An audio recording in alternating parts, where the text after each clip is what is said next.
자, 오늘 본문의 말씀을 여러분 잘 아시는 내용입니다. 요셉의 얘기인데요. 하도 오랜만에 얘기해서 좀 신선감이 있습니다. 오늘 이 본문에 나오는 이 사건의 배경을 잘 아시죠? 요셉의 일대기를 보면 17살 때까지는 아버지 집에서 형제들과 함께 더불어 삽니다. 그런데 이 배달한 형제들이 시샘을 해서 결국에 하루아침에 애굽 상인에게 팔려가가지고 노예 신분이 돼요. 그러니까 부잣집에서 사랑받던 이 요셉이 늘 채색 옷만 입고 살았는데 하루아침에 애굽에 가서 노예 생활을 합니다. 노예 생활을 17살 때부터 시작해서 10년 동안 해요. 그러다가 나이가 이제 27살 정도 됐는데 요셉이 잘생기나 봐요. 그 미혹이 찾아옵니다. 그것이 주인 하나님이 요셉에게 미혹을 던졌지만 요셉이 아주 단호하게 거절을 하죠. 그 누명을 쓰고 감옥에 들어가서 3년 동안 억울한 옥살이를 합니다. 그러니까 정직하고 정결하게 살고자 했던 이 요셉이었지만 인생의 삶은 그렇게 쉽게 풀리지를 않았어요. 그렇게 인생이 끝나보나 그렇게 생각을 했는데 잘 아시는 대로 바로 왕이 어느 날 꿈을 꿨는데 그 꿈 내용이 보통 문제가 아닌 거예요. 분명히 계시성을 가지고 있는 꿈인데 그걸 해석을 못했을 때에 이 옥중에 있던 이 요셉을 소문을 듣고 불러내서 물었죠. 그 요셉이 이제 꿈 해몽을 다 해줄 뿐만 아니라 그 꿈에 대한 앞으로의 대처하는 모든 문제에 대해서 대안을 제시합니다. 그 바로 왕이 너무 흡족한 거예요. 이게 실화입니다, 실화. 옛날 동화가 아닙니다, 이거는. 그래서 이 요셉이 그 바로 왕의 총애를 받게 되고 그 자리에서 바로 왕은 요셉을 애굽의 모든 것을 관장하는 총리라는 말은 총괄적으로 관리하는 자라는 뜻이에요. 애굽의 모든 것을 다 관리하는, 주도하는 인물로 세웁니다. 그나 때 나이가 30살입니다. 나이 30세에 애굽의 총리가 된다고요? 이건 역사적으로 참 있을 만한 일이 아닙니다. 그렇게 해서 이제 요셉이 7년의 풍년을 통해서 앞으로 닥치게 될 흉년을 대비하잖아요. 그리고 이제 흉년이 들어서 1년, 2년, 3년차 되던 해에 가나안 땅에서 그 형제들이 양식을 구하려고 애굽에 내려오지 않습니까? 자, 애굽에 양식을 구하러 왔지만 그들이 총리가 요셉인지는 꿈에도 몰랐던 거죠. 그럴 리가 없는 거죠. 아마 눈썰미가 있는 형제는 참 이상하다. 우리 옛날에 막내 얼굴과 너무 닮았다. 막 그랬을지도 모르겠어요. 그러나 뭐 있을 수가 없는 일이란 말이죠. 그렇게 했던 건데 이 요셉이 형제를 단번에 알아보고 이제 가뭄에 시달리고 있는 그 가족들을 애굽으로 초대하기 앞서서 그때로부터 형들을 이제 그들의 상태가 어떤지 또 잘못됐다면 고쳐서라도 초청하기 위한 준비를 하지 않습니까? 놀라운 것은 요셉이 가나안 땅에서 그 가족들을 초대한 때가 40살 정도 돼요. 40살 정도. 그 일족들 다 초대하죠. 그렇게 해서 이제 애굽 생활이 시작되는 거예요. 그때 야곱에 속한 자식들이요. 남자만 70명이에요. 그들이 70명이 애굽에 가서 그 이후로 430년을 살잖아요. 어쨌든 이때 야곱은 몇 살이었느냐? 바로왕 앞에 이제 문안 인사드리러 갔을 때 애굽에서는 쉽게 볼 수 없는 노인이 그대 연세가 어떻게 되오? 이렇게 물었을 때 내 나이 130입니다. 그러나 내 나그네 길이 참 험악했습니다. 그렇게 이제 고백하는 장면이 나와요. 130세. 요셉은 40세 정도 됐고요. 그로부터 이제 야곱이 몇 년을 살았느냐? 17년을 삽니다. 의미가 있지 않아요? 정성 들여 키웠던 아들 요셉이 17살 때까지 설화에 있다가 하루아침에 사라졌는데 그가 나중에 총리의 초청을 받고 애굽에 가서 17년을 살아요. 그러니까 내가 정성을 들인 것만큼 그 이상의 열매를 누린 세월이다. 이렇게 보시면 되겠어요. 이때 요셉의 나이는 자연히 50 중반을 넘어가고 있었겠죠. 예, 그렇게 됩니다. 자, 근데 문제는 뭐냐? 오늘 내용이 그 얘기예요. 아버지가 죽고 장사를 지내고 난 후에 그 요셉의 형제들 10명이 근심이 생긴 겁니다. 왜냐하면 과거에는 자신들이 애굽 땅에 올 때 한 20여 년 전에 요셉이 자기를 너그러이 받아줬지만 그건 아버지가 있을 때 그 아버지가 방백이 되었기 때문에 우리가 보호가 된 거지. 지금은 언제라도 마음만 먹으면 우리는 하루아침에 죽은 목숨이다. 아마 이렇게 생각을 했던 것 같아요. 오늘 본문에 나와서 그러니까 아버지를 장사 지내고 오는 형제들이 요셉 앞에 와서 무릎을 꿇고 사정을 합니다. 제발 우리를 용서해 주시오. 지난날 우리가 그 잘못을 했으니 죽어도 여한이 없지만 아버지가 돌아가시기 전에 우리에게 내가 죽거든 요셉을 찾아가서 내가 용서해 주라고 부탁한다고 얘기해라. 이렇게 이제 요셉에게 사정을 얘기합니다. 자, 오늘 본문에 보면요. 요셉이 그 말을 들었을 때에 울었더라 그랬어요. 울었다. 왜 울었느냐 하면 이렇게 말합니다.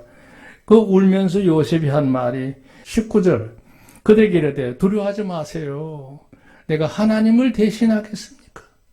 절대 그런 일은 없다겠다. 형님도 나를 해하려고 했지만 오늘날 이렇게 될 것을 아시고 하나님이 선하게 모든 역사를 바꾸시기 위해서 그때 그 형님들의 마음속에 그런 마음을 주시는 겁니다. 그때 만약 형님들이 나를 애굽에 팔지 않았다면 오늘 우리 가정에 이런 구원이 있었겠습니까?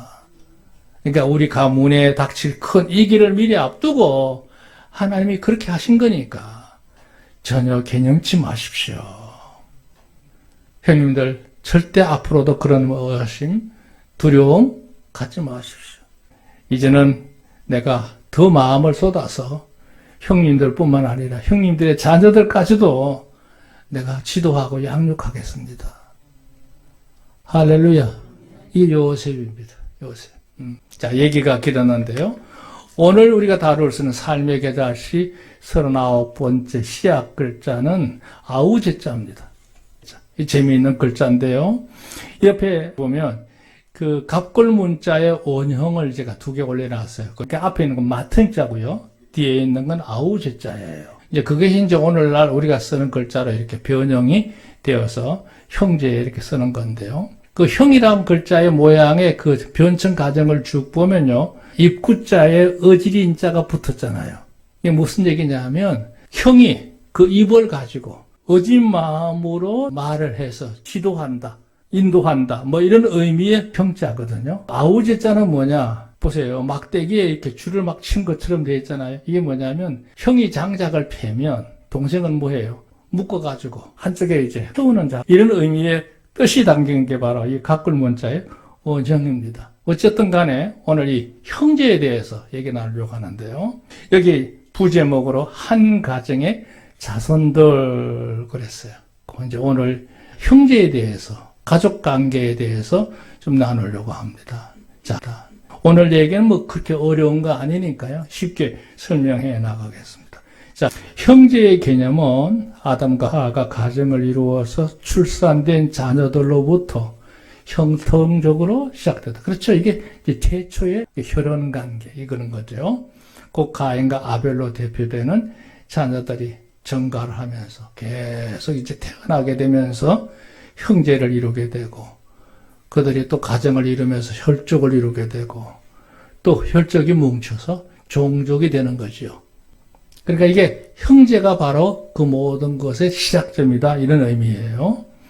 이래하여 사람들이 땅 위에 번성하게 되면서 나중에 이제 이들 형제는 한 지역을 통해서 또 이념을 따라서 또 신앙의 개념이나 여러 가지 요소를 따라서 큰 규모로 군집을 이루어요.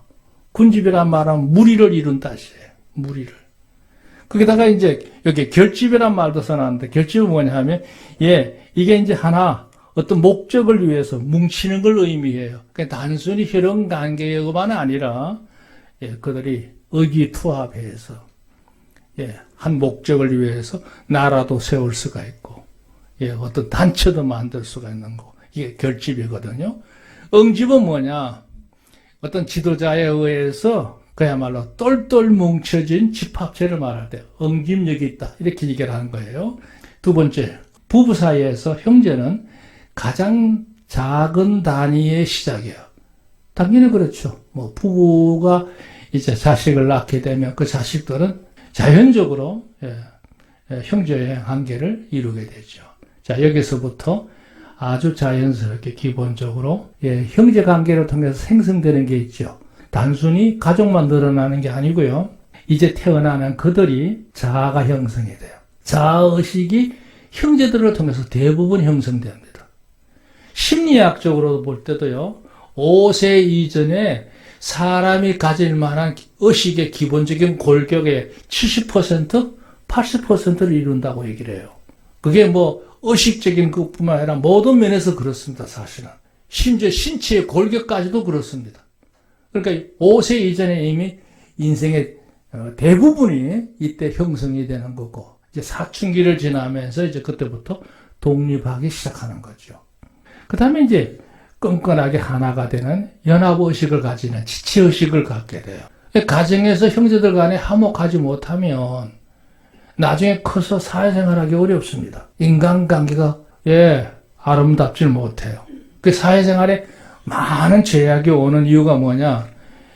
가족관계, 특히 형제관계에서 지체의식을 제대로 갖추는 거, 배우는 거, 이걸 누리는 게 중요합니다. 그뿐만 아니라 이제 그렇게 잘하면서 이제 제일 마지로부터 막내 이르기까지 질서를 배우게 되고 여러 가지 인간이 가져야 될 가치관이라든지 여러 가지 규범이라든지 도리라든지 의무라든지 이런 것들이 이제 차근차근히 익히는 기간이죠. 물론 부모가 지도해 주긴 합니다만 이 형제 관계에서 이게 대부분 이루어진다고 보시면 되겠죠. 그러니까 형제 관계가 참 제일 중요한 기본적인 그 마인드라고 할까요? 바탕이 뭐냐? 화목이에요. 서로 아끼고 사랑하는 마음이 형제 간에 잘 조성될 수 있도록 부모들은 이 문제에 대해서 관심을 가져야 된다는 얘기죠. 그렇게 해서 삶의 필수적인 여러 의식들이 형성이 돼요. 기본적으로. 대부분 형성돼요. 그러니까 사람이 가지는 의식의 대부분은 선천적인 겁니다. 태어날 때부터 가족 분위기에 따라서 만들어지게 되고 나중에 이제 후천적으로 또 자기의 노력을 통해서 일정 부분들이 더 형태가 커지거나 완성이 되는 거죠. 성형. 그 다음에 이제 성장하게 되고 그게 이제 커지는 거죠. 성숙해서 온전한 자기 것으로 만들어져 가는 거. 이뤄가는 게 모든 게 형제관계에서. 그 형제관계가 참 중요한 거죠. 그 중에서도 무엇보다 건강하고 신령한 형제관계는 영혼 상태가 좋습니다. 영적인 면, 마음가짐, 이런 모든 것, 영과 혼의 모든 문제, 선한 것과 악한 것에 대한 구분력, 그리고 사람이 갖춰야 될 기본적인 태도, 덕목에 대해서, 인격에 대해서 절대적으로 영향을 받게 되는 요소가 바로 형제입니다. 부모와 자식 간에도 중요하지만 이제 부모는 형제들끼리 서로 우애 있고 사랑하면서 반듯하게 살아갈 수 있도록 양육해줘야 될 책임감을 갖는 거죠. 자, 세 가지 되지. 첫째, 우애로운 형제. 아까도 얘기했지만 우애로운 형제가 유지될 수 있도록 우리 부모님들이 각별히 신경을 쓰는 건데요. 첫 번째, 형제는 한 부모의 소생들이기 때문에 혈통적으로도 그렇고 질서적으로도 그렇고 우애적인 관계에서 시작인 거야. 이게 참 중요한 요소입니다. 곧 하나님께 세우신 가정제도를 통해서 하나님과 인간의 관계, 부모와 자식 간의 관계, 형제의 관계가 아주 견실하고 건강하다고 할까요? 충실한 거. 그게 이루어져야 비로소 한 인생으로 살아갈 때 자신의 주어진 삶의 현실에서 세상의 모든 걸 감당하기에 그 역량이 채워지는 거라고 볼 수 있어요. 이게 제일 중요한 성벽이죠, 성벽. 두 번째, 형제는 가정 생활을 통해서 모든 것을 공동적으로 옮겨져. 같이 쓰는 거죠. 네 거 내 거 없잖아요. 그 다음에 공통은 뭐냐면 서로 통해. 이기적인 의식이 아니라 함께 나누는 걸 의미해요. 주고받는 관계, 소통하는 거, 대화하는 거. 이거 다 형제 관계에서 만들어지는 거잖아요. 그 다음에 공존이에요. 나 하나만 잘 살게 아니라 함께 힘을 합쳐서 이 모든 일들을 헤쳐나가야 된다고 하는, 이겨가야 된다고 하는 이 공존의식. 이게 이제 바로 가정의 형제의 관계에서 이루어지는 거죠. 그렇게 해서 저마다 성장해서 스스로의 독립성을 가진 하나의 개별적인 가정을 이루기까지는 거기에 필요한 모든 교양, 자질, 여기 지력이란 말을 썼는데 지력은 뭐냐 하면요. 어떤 문제를 해결할 수 있는 능력을 의미하는 거거든요. 그것을 배양하는데, 갖추는데 절대적인 기관이 바로 이 형제관계라는 얘기죠. 세 번째, 형제는 자신의 이치에서 중요한 요소를 배우죠. 이게 질서의식인데요. 상하, 내 위에 있는 분, 내 아래에 있는 사람. 위에는 우리가 존경하고 받들고 공경하는 걸 의미하는 거고요. 아래는 제대로 지도해주고 보호해주는 관계를 의미하는 거죠. 좌우, 협력관계죠. 교제하고, 우애를 나누고, 화목하고, 친밀하고, 연합하는 거. 그 다음에 사면이라고 그랬는데요. 이건 좀 애매해서 이렇게 말하는데, 다른 말도 여러 가지 용어가 있어요. 있는데, 무슨 얘기냐? 내 가족만이 아니라, 나와 연관되어 있는 지인관계를 얘기합니다. 이웃관계, 독리관계를 의미해요. 그래서 이제, 소위 말하면 사회성이 점점 더 커지는 데 있어서, 가족관계는 굉장히 중요한 요소입니다. 굉장히 중요하세요. 제 어릴 때 저는 이제 시골에서 아버지가 한 번씩 이제 내일 어떤 일을 한다. 그러면요, 야곱아, 나가서 품을 몇 명 해왔나? 이렇게 업무 지시를 내려요. 그때는 제가 처음에는 의아했어요. 왜 형님이 있는데 왜 나를 꼭 시킬까? 그게 무슨 얘기냐면, 이제, 그 당시에는 품 쓰는 게 쉬운 일이 아니거든요. 왜냐하면 인간관계가 좋아야 되고, 또, 그 당시에는 먹고 사는 게 부족했던 때이기 때문에, 한 품이라도 나를 써줘야 내 집에 호구 해결하는데 문제가 없어요. 그래서 내가 나가서, 품을 만들어라는 거예요. 그래서 어릴 때부터 그걸 많이 했습니다. 그래서 내 마음속에 누구예요? 내 마음에 가장 마음이 가는 사람 집에 가는 거야. 아저씨, 누구냐? 저 야곱입니다. 웬일이야? 제일 내일에 우리 집에 이런 일을 하신다는데 오실 수 있어요? 그렇게 물어요. 그럼 그분이 어떻게 반응하냐면, 가야지. 이렇게 오시는 분들이 있어요. 왜? 가면 품값도 주고, 잘 대우도 해주고, 다른 집보다는 융성하다. 이런 의미도 있고요. 나를 기억해줘서 고맙다는 마음도 있는 거예요. 그럼 뭐예요? 자연히 제가 10명, 20명, 30명, 여러 집, 이렇게 이제 권을 모집을 할 때 권한을 나에게 맡겨놨으니까 제가 마음에 드는 분 집에 가는 거예요, 이제. 그럼 이후에 어떻게 될까요? 저와 그분들의 유대 관계는 좋아질 수밖에 없죠. 그게 사면 관계, 사형들 관계란 말이에요. 형제들만이 아니라 내 주변에 있는 가들과 잘 맺어줄 수 있도록 그런 훈련을 시키신 것 같아요. 그 어릴 때는 이해를 못해서 그게 참 그랬는데 지금 생각하니까 참 아버지가 지혜로운 분이라구나. 아니면 모섬을 시킬 수도 있고 또 다른 분들을 시킬 수도 있잖아요. 근데 꼭 나를 부르는 거야. 야곱이 네가 가서 내일 모시는데 30명 모집해와 이거예요. 그럼 폭이 넓어지는 거.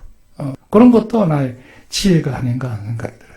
대의, 사람으로 마땅히 가져야 될 큰 도리를 의미할 때 그 대의라고 해요. 정의는 뭡니까? 올바른 바른 가치관을 말할 때 그 정의라고 하고요.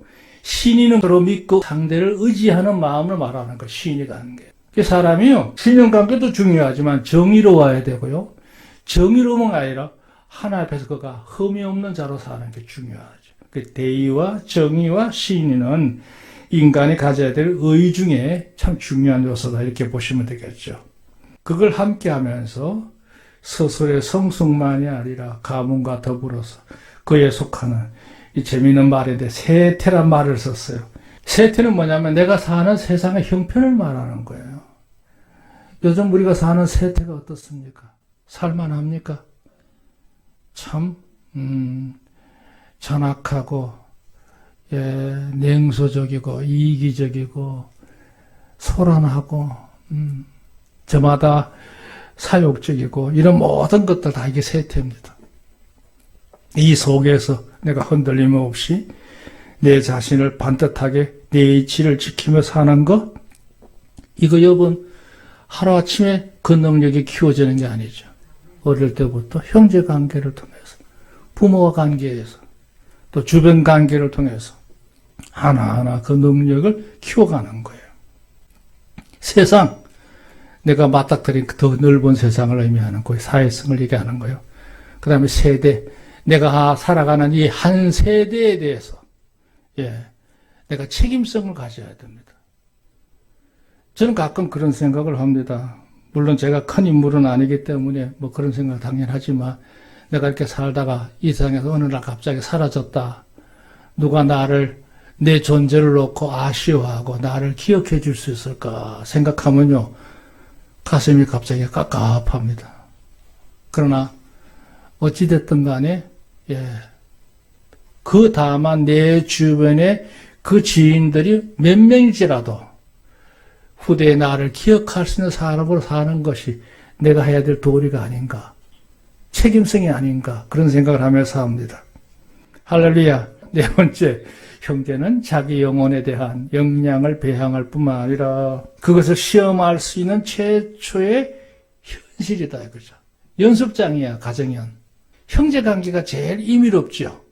실수해도 괜찮아요.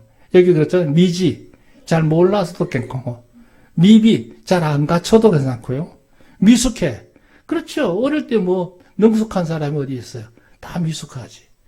그래도 실수를 자꾸 반복하면서 다듬어져 가는 게 형제관계잖아요.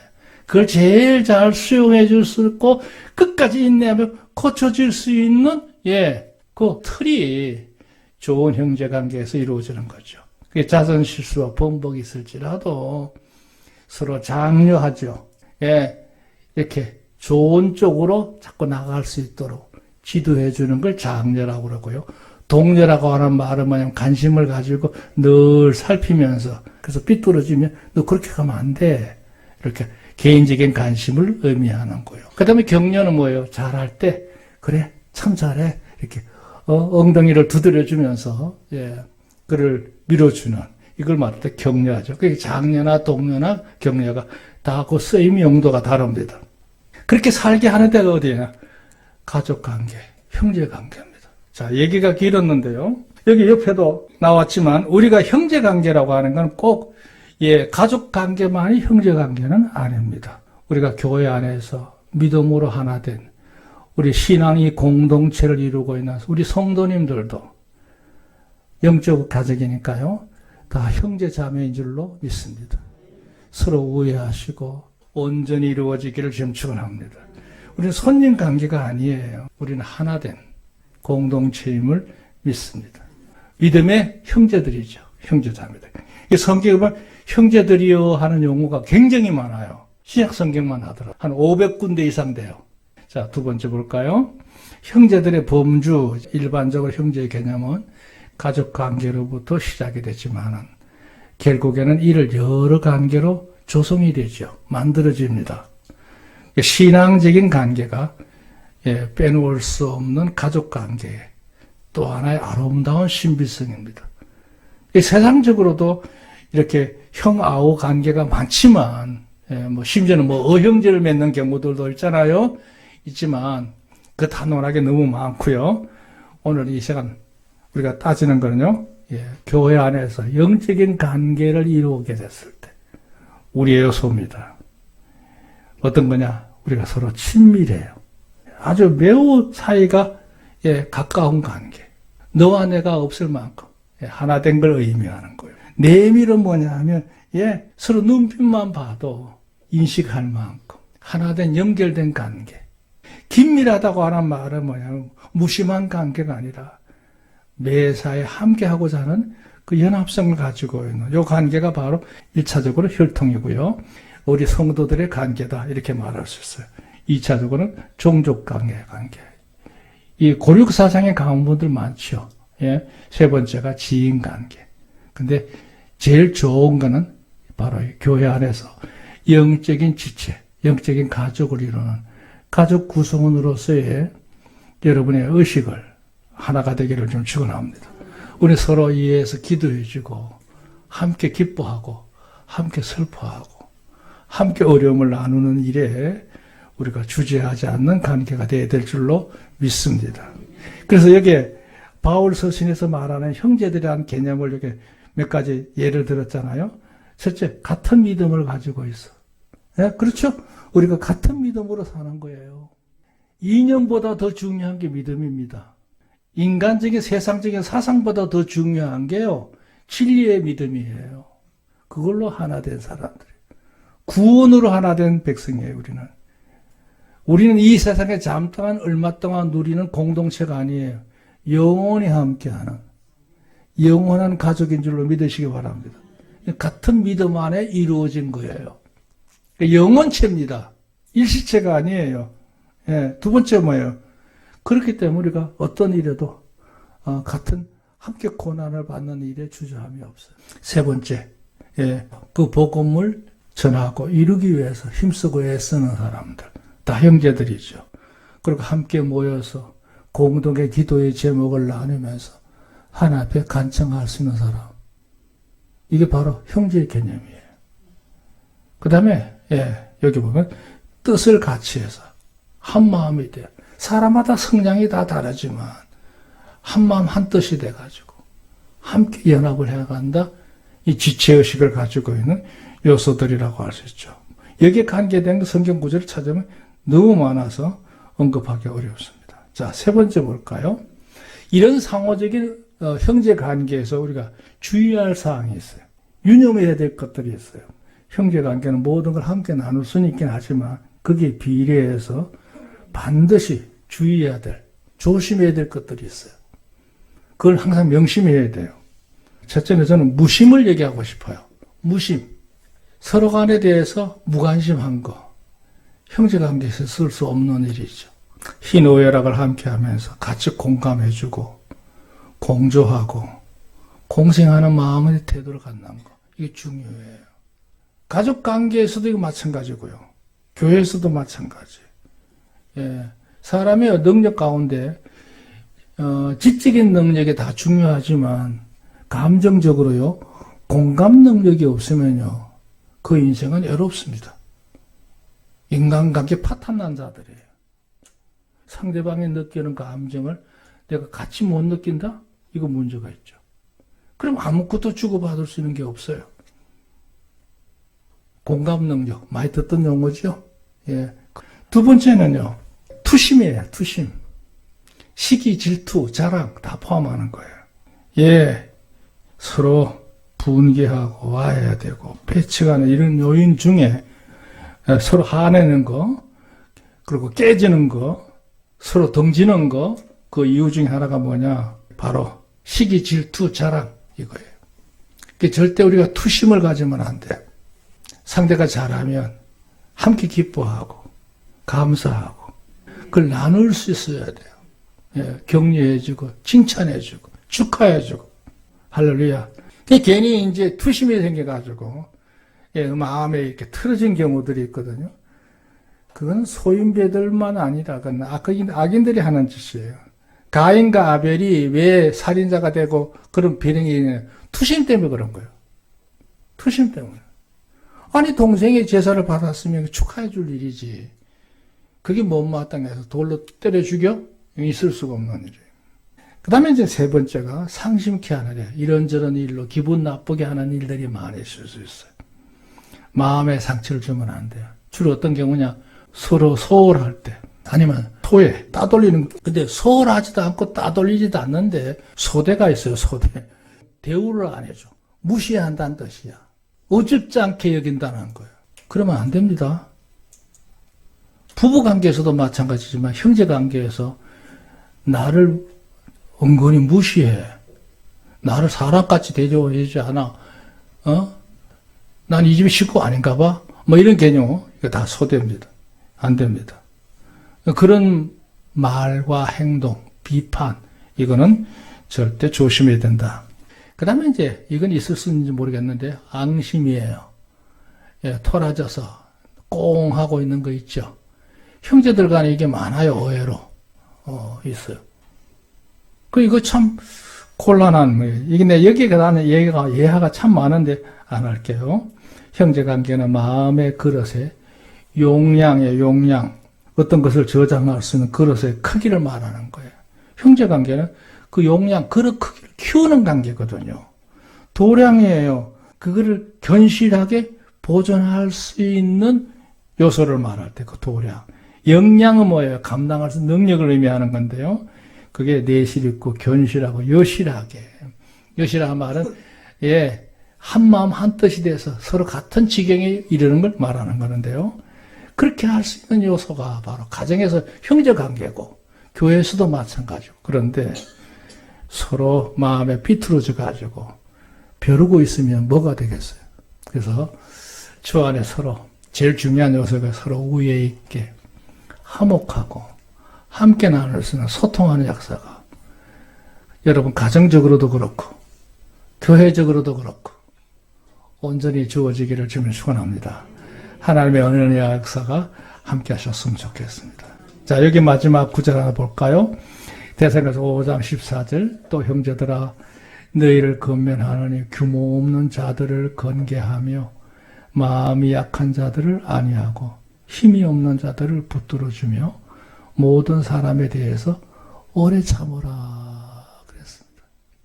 아무튼 제가 두서없이 오늘 얘기했습니다만 우리는 가정적으로도 그렇고 교회적으로도 그렇고 또 사회적인 대인관계에서 특별한 관계들 속에서 우애 있게 귀한 모습으로 은혜와요 축복을 이루어가는 생애가 되시기를 주의 이름으로 축복합니다. 하나님께서 함께 하시기를 바랍니다.